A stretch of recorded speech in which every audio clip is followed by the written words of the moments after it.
Προστατεύω εμένα και τα παιδιά μου στο διαδίκτυο.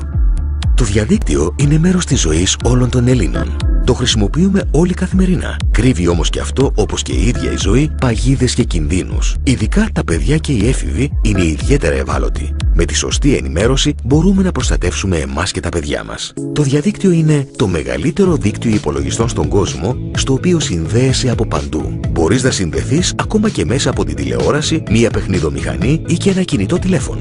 Στο διαδίκτυο είναι σήμερα όλη η Ελλάδα. Άνδρες, γυναίκες και παιδιά όλων των ηλικιών. Το 86% των νέων 16 με 24 ετών χρησιμοποιεί συστηματικά το διαδίκτυο, ενώ τα μέσα κοινωνικής δικτύωσης αποκτούν όλο και περισσότερους χρήστες. Μόνο στο Facebook συμμετέχουν 3.680.000 χρήστες ηλικίες 13 έως 64 ετών και περνάνε σε αυτό 2,5 ώρες την ημέρα. Το διαδίκτυο είναι δηλαδή μέρος της καθημερινής μας ζωής. Μας προσφέρει πολλά: γνώση, εκπαίδευση, πληροφορίες. Κάνουμε μέσω αυτού αγορές και ταξίδια. Επικοινωνούμε, ενημερωνόμαστε, ψυχαγωγούμαστε και διασκεδάζουμε. Όμως υπάρχουν και οι αρνητικές του πλευρές. Οι κύριες μορφές εγκληματικότητας στο διαδίκτυο είναι παιδική πορνογραφία, cyberbullying, δήλωση αυτοκτονίας, προσωπικά δεδομένα, απάτες μέσω διαδικτύου, cracking and hacking, τυχερά παιχνίδια τζόγος. Παιδική πορνογραφία. Στην Ελλάδα τιμωρείται η κατοχή αρχείων παιδικής πορνογραφίας. Μέχρι στιγμής δεν έχει αναφερθεί παραγωγή υλικού παιδικής πορνογραφίας στη χώρα μας.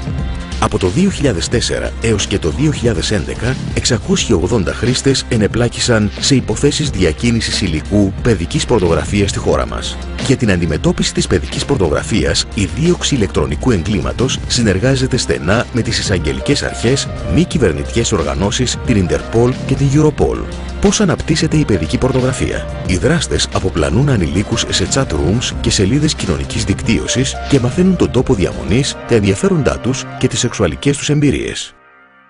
Cyberbullying. Το cyberbullying, δηλαδή η ηλεκτρονική παρενόχληση μεταξύ των παιδιών, είναι ένα φαινόμενο που γνωρίζει έξαρση παγκοσμίως, ενώ και στη χώρα μας σημειώνονται αρκετά περιστατικά. Όταν λέμε cyberbullying, μιλάμε για μηνύματα με προσβλητικό περιεχόμενο, κακόβουλη δημοσίευση φωτογραφιών με μοναδικό σκοπό την παρενόχληση, διάδοση φημών και ψευδών γεγονότων με σκοπό τη δυσφήμιση, ανώνυμες κλήσεις και μηνύματα με σκοπό το φόβο και την ταραχή. Οι συνέπειες του cyberbullying για το παιδί και τον έφηβο μπορεί να είναι αποχή από τα μαθήματα, απότομη πτώση στις σχολικές επιδόσεις, εκτέλεση πράξεων αντίθετων με το χαρακτήρα του παιδιού ή παράνομες πράξεις λόγω εκβιασμού, κατάθλιψη, αυτοκτονία. Δήλωση αυτοκτονίας. 170 νέοι συνάνθρωποι προσπάθησαν να αυτοκτονήσουν έως σήμερα μέσω ίντερνετ. Η δίωξη ηλεκτρονικού εγκλήματος διεξάγει 24ωρη διαδικτυακή έρευνα για τον εντοπισμό ατόμων με ψυχολογικές διαταραχές. Απάτες μέσω διαδικτύου.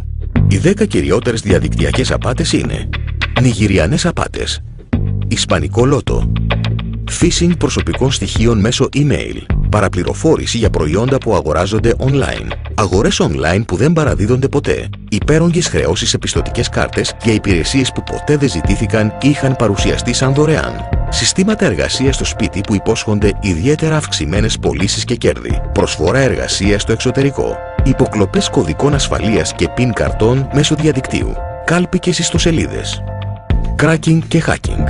Ένας hacker κατανοεί τον τρόπο λειτουργίας ενός συστήματος υπολογιστών, στον οποίο όμως δεν έχει δικαίωμα πρόσβασης. Ενώ ένας cracker αποκτά παράνομη πρόσβαση χωρίς εξουσιοδότηση σε ένα σύστημα υπολογιστών με στόχο τη βλάβη τους και το οικονομικό όφελος. Τυχερά παιχνίδια τζόγος. Γενικά στην Ελλάδα είναι νόμιμο μόνο ότι ελέγχεται από το κράτος. Για τα διαδικτυακά τυχερά παιχνίδια ισχύει η νομοθεσία της χώρας όπου κατοικεί ο καταναλωτής και παρέχονται οι υπηρεσίες. Για παράδειγμα, όποιος στοιχηματίζει από την Ελλάδα σε ιστοσελίδα που λειτουργεί στο Ηνωμένο Βασίλειο είναι παραβάτης. Τέλος, απαγορεύεται η συμμετοχή ανηλίκων σε οποιασδήποτε μορφή τυχερά παιχνίδια. Εξάρτηση. Η εξάρτηση αποτελεί κυρίως πρόβλημα των νέων και προκαλείται συνήθως στα sites κοινωνικής δικτύωσης και μέσω των διαδικτυακών παιχνιδιών. 68 άτομα προεφηβικής ηλικίας βρίσκονται αυτή τη στιγμή στο στάδιο της απεξάρτησης από το ίντερνετ. Τι μπορούν να κάνουν οι γονείς? Τρόποι δράσης. Εγκαταστήστε ειδικά προγράμματα παρακολούθησης στον ηλεκτρονικό υπολογιστή. Ελέγχετε το ιστορικό του προγράμματος πλοήγησης. Αποφεύγετε τη χρήση του υπολογιστή σε παιδιά χωρίς την παρουσία ενηλίκου. Μέτρα προστασίας. Συμβουλεύουμε το παιδί μας να μην δίνει προσωπικές πληροφορίες. Αποθαρρύνουμε το παιδί να συναντήσει άτομα που γνώρισε στο διαδίκτυο χωρίς την επίβλεψή μας. Ζητάμε από το παιδί να μας ενημερώσει αν κάποιος του έστειλε υλικό που το τάραξε ή το αναστάτωσε. Αποφεύγουμε να δημοσιοποιούμε φωτογραφίες με τα παιδιά μας στο διαδίκτυο. Σας ευχαριστούμε για την προσοχή σας.